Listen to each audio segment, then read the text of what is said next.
کہ قانون ساز پارلیمان جو ہے یہ اس کا اختیار ہے کہ وہ آئینی ڈھانچے کے اندر رہتے ہوئے جو مناسب قانون سازی کرے، وہ قانون سازی اس کا اختیار ہے۔ ہم اپنی مخالفتوں میں اور ٹائمنگز کی وجہ سے کہ آج مجھے سوٹ کرتا ہے، آج انہیں سوٹ کرتا ہے، آج انہیں سوٹ کرتا ہے، آج انہیں سوٹ کرتا ہے، ہم اپنی داڑیاں کھینچتے رہتے ہیں اور اپنی ساری طاقت جو ہے جا کے جھولی میں ڈال آتے ہیں۔ خدارہ مضبوط ہو کے اپنے پاؤں پہ کھڑا ہو۔ 25 کروڑ عوام نے آپ کو یہ اختیار دیا ہے کہ آپ نے ڈائریکشن طے کرنی ہے، آپ نے بتانا ہے کہ یہ ملک کیسے چلنا ہے۔ چیف جسٹس نے چینی کا ریٹ نہیں مقرر کرنا، چیف جسٹس نے بجلی کے کھمبے لگانے کا حکم نہیں دینا، چیف جسٹس نے نہیں کہنا کہ کون سی سیاسی جماعت کو کس طرح سے چلنا ہے۔ منشور میں نے دینا ہے، میرے قائدین نے دینا ہے، آپ نے دینا ہے، انہوں نے دینا ہے۔ ڈیم بنائے ہیں انہوں نے، دیکھنے چل رہے ہیں، پانی بھی چل رہا ہے، بجلی بھی آ رہی ہے وہاں سے، پیسے انٹرسٹ والے اکاؤنٹ میں ڈال کے چلے گئے۔ اللہ بہتر جانتا ہے۔ خدارہ جذبات سے بالاتر ہو کے میں صرف آپ کے سامنے یہ رکھنا چاہ رہا ہوں کہ جب یہ گفتگو آگے بڑھی، جو پرپوزلز تھی وہ آتی گئی۔ پچھلے دنوں میں جو بلوچستان میں ہوا اور پچھلے کچھ مہینوں سے جو شدت آئی ہے خیبر پختونخوا میں، میرے اس طرف کے بھائی بیٹھے ہوئے ہم سب سے زیادہ جانتے ہیں، اور ہم آپ کی ہمت کو، آپ کی قربانیوں کو، آپ کے جذبے کو سلام پیش کرتے ہیں کہ آپ نے ریاست کو قائم رکھنے کے لیے بے تحاشا قربانیاں دی ہیں بلوچستان میں اور خیبر پختونخوا میں۔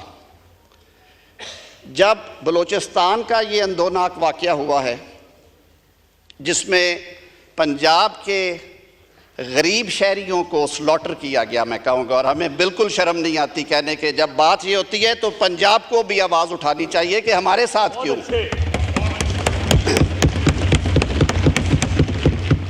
خیبر پختونخوا میں جب یہ سرج بڑھی اس کے ساتھ ہی تو ایپیکس کمیٹی میں 2 ڈیمانڈز آئیں ڈسکشن میں۔ خواجہ صاحب آپ گواہ ہیں اس بات کے۔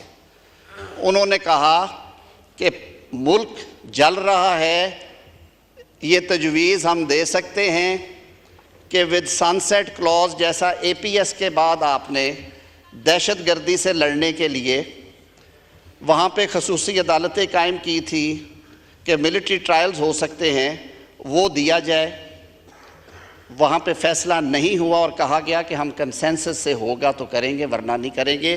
ایک وہ تجویز لائی گئی، چیئرمین بلاول بھٹو نے کہا کہ ہمیں اپنے سول سسٹم کو امپروو کرنا چاہیے، فوج قربانیاں دے رہی ہے، ان کی قربانیوں کو ہم رائے گاہ نہیں جانے دیں گے لیکن اپنا حصہ ہم ڈالیں گے۔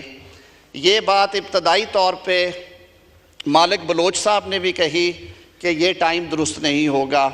یہی بات میں آن ریکارڈ کہہ رہا ہوں جب مولانا کے سامنے رکھی گئی، اور اس میں ایک اینگل تھا کہ اس ترمیم کے ذریعے جو پہلے حراستی مراکز تھے ان کی بھی دوبارہ اجازت دی جائے تاکہ جو مسنگ پرسنز کا قصہ ہے وہ شاید جڑا ہوا ہے کسی نہ کسی حوالے سے ان چیزوں سے، شاید اس کا حل نکلے۔ مولانا نے کہا کہ اگر اس کا اچھا حل نکلتا ہو تو یہ ضرور کریں لیکن سوچ لیں ابھی نہ کیا جائے۔ اس کا اسی ٹائم پہ یہ تجویز ڈراپ کر دی گئی۔ اسی کے ساتھ جڑا ہوا تھا آرٹیکل 8 بھی۔ اگر آپ کو یہ شک پڑتا ہے کہ آرٹیکل 8 میں ترمیم اس لیے کی گئی تھی کہ پیچکس اور ٹائٹ کرنا تھا آپ لوگوں کے حوالے سے، تو آپ کا تو پہلے ہی ٹرائلز جو ہیں وہ چل رہے ہیں اور میٹرز آف جوڈس ہے، اور جو ریٹروسپیکٹیوٹی کے معاملات ہیں اور پروسپیکٹیوٹی کے، اس پہ میں بات نہیں کروں گا، میرے سے زیادہ غور خان بھی یہ جانتے ہیں۔ تو پلیز ذرا تعصب کی اینک ایک سائیڈ پہ رکھ کے تھوڑا آگے چلے۔ اس میں اور کیا تھا؟ 199 کی بات ہوئی۔ 199 بھی اسی سلسلے کی کڑی تھی کہ جن علاقوں میں وہ آپریشنز ہو رہے ہوں گے اور آئین میں کچھ اجازت ہے کہ نیشنل سیکیورٹی کے حوالے سے اس مخصوص دورانیے اور اس علاقے میں نیشنل سیکیورٹی ایک کنسیڈریشن ہونی چاہیے کہ نہیں، وائل ایکسرسائزنگ جورسڈکشن، اور وہ بھی ابھی تجویز تھی، وہ ڈرافٹ کا اس طرح سے حصہ نہیں تھی۔ جو ساجد ترین صاحب ہمارے ساتھی ہیں، مینگل صاحب کے پارٹی کے نمائندے ہیں، ایڈوکیٹ سپریم کورٹ ہیں، مالک بلوچ صاحب بہت زیرک سیاستدان ہیں۔ کل ان سے پرسوں بات ہوئی، پھر کل بات ہوئی، یہ ساری چیزیں ان سٹیک ہولڈرز کے ساتھ ڈسکس ہو رہی تھی. ہم حکومتی اتحاد ہیں, معذرت سے مسودہ لانا حکومت کی ذمہ داری ہے, اپوزیشن کا کام اس میں سے تنقید کر کے چیزیں نکلوانا یا شامل کرنا ہے, میں کیڑے نکالنا نہیں کہوں گا. تو ہمیں ہمارا کام کم از کم پورا ہو تو آپ تک پہنچیں گے نا.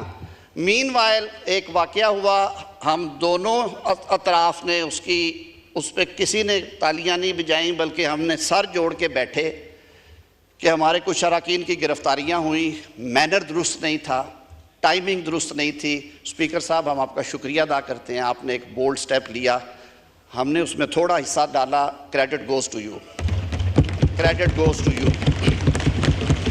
کمیٹی بنی ہوئی تھی, یہ گفتگو ہو رہی تھی کہ یہ ہونے جا رہا ہے, اس طرح سے ہوگا. کمیٹی میں اس پہ بات شروع ہوئی, میں نے جو سیلینٹ فیچرز تھے وہ سامنے رکھے کہ آئینی عدالت کے قیام کی تجویز ہے.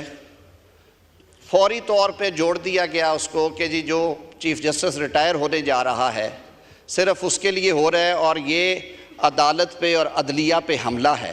میں ریکارڈ کے لیے یہاں پہ یہ بات کرنا چاہتا ہوں کہ ماضی قریب میں یہ حملہ کب ہوا تھا. میں نے تو نہیں کیا, میرے دور حکومت میں تو کوئی ریفرنس فائل نہیں ہوا. بھول گئے ہیں ہم جو قاضی فائز عیسیٰ کے ساتھ اور شوکت صدیقی کے ساتھ ہوا, اور کس ڈٹائی کے ساتھ آپ نے اسے سپورٹ کرتے رہے. دونوں ریفرنس جو ہیں, دونوں ریفرنس منہ پہ مارے عدالت نے, اور وہ لوگ بحال ہوئے اور ان کی ونڈیکیشن ہوئی. ہم آواز اٹھاتے رہے ہیں.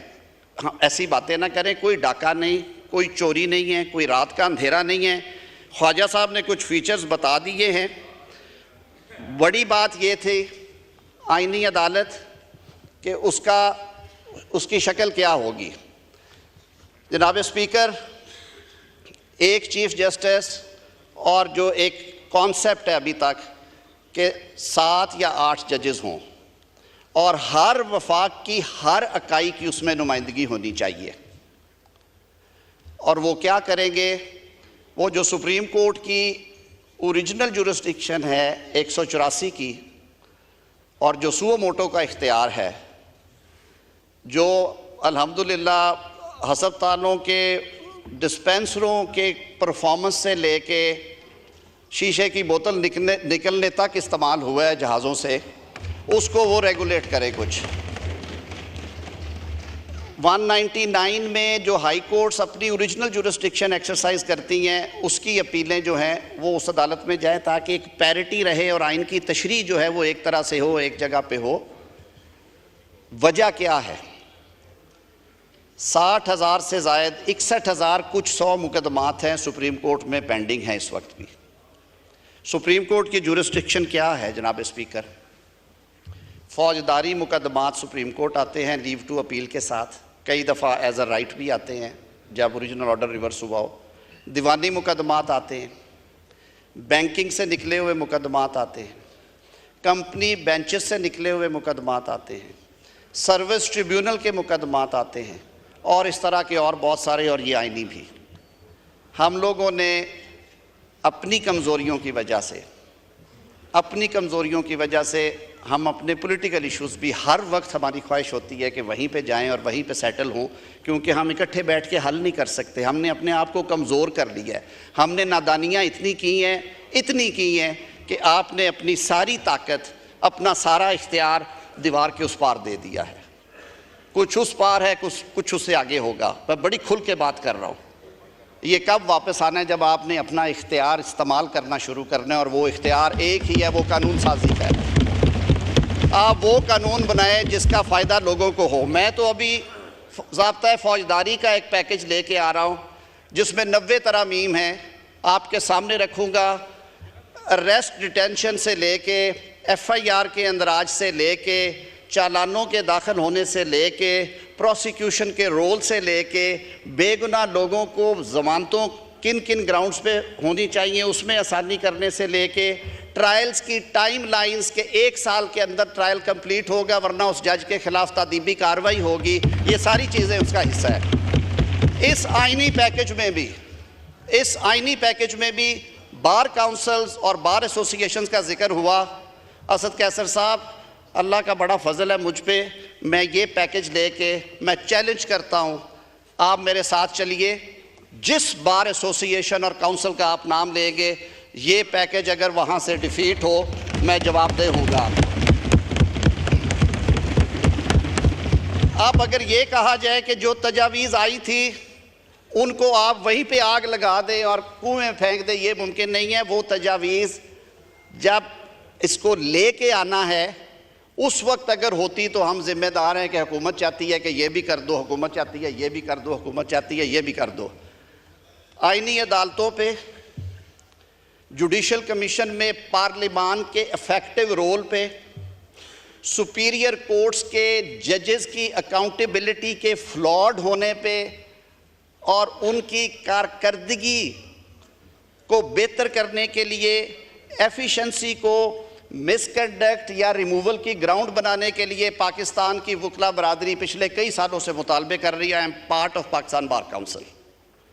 اس میں لکھا ہم نے کہ وہ جج جو سرکاری مراد تو لے رہے ہیں، گاڑی پہ جھنڈا بھی لگاتے ہیں، ایک اسکاٹ آگے ایک پیچھے، اگر یہ وزراء اور پارلیمنٹیرین کریں تو وہ ولن ہے معاشرے کے. ان کا یہ بھی فرض ہے کہ جو غریب آدمی بکری بیچ کے، بھینس بیچ کے، وکیل کر کے آپ کے سامنے آتا ہے، اس کو 1800 تاریخیں نہ دیں، اس کی نسل ختم ہو جاتی ہے. اس کو انصاف دیں اور وقت پہ دیں. Justice delayed is justice denied. میرے مقدموں میں یہ اٹک کا مقدمہ ہے، 2003 کا واقعہ، آج 2024 میں کھڑے ہیں. سزائے موت ہو گئی، ہائی کورٹ نے کہا کہ جی نہیں یہ سزائے موت کا کیس نہیں، عمر قید ہو گئی، 2 بندے چھوڑ دیے، 2 کو سزا کر دی. سپریم کورٹ کہتا ہے کہ ایک ایویڈنس پہ ایک کو چھوڑو، ایک کو رکھو، یا پک اینڈ چوز ہے. Ideal case. اپیل دائر کی سپریم کورٹ میں، 2016 سے اپیل 8 سال سے پڑی ہے، ابھی تک اس کا فیصلہ نہیں ہوا، ابھی لیو سٹیج بھی نہیں آئی. پچھلے مہینے البتہ وہ دونوں کزنز میرے پاس آئے تھے اور انہوں نے کہا سر آپ کی کوششوں کا بہت شکریہ، ہم سزا پوری کر کے گھر آ گئے ہیں. ہم سزا پوری کر کے گھر آ گئے ہیں. اب سپریم کورٹ جانے، وہ کاغذ جانے اور آپ جانے. ہمیں بتائے سر میں وہ یہ گور بیٹھے ہیں، میں وہ فی کیسے جسٹیفائی کروں جو انہوں نے مجھے دے رکھی ہے، اور میں کس سے حساب مانگوں. اور کل اگر وہ اپیل میرٹ پہ ڈیسائیڈ ہوتی ہے، it's a wonderful case, pick and choose ہے. اگر وہ بری ہوتے ہیں تو وہ 8 سال میں نے اور آپ نے دینے ہیں. کس نے دینے ہیں ان کو واپس جو انہوں نے جیل میں گزارے ہیں؟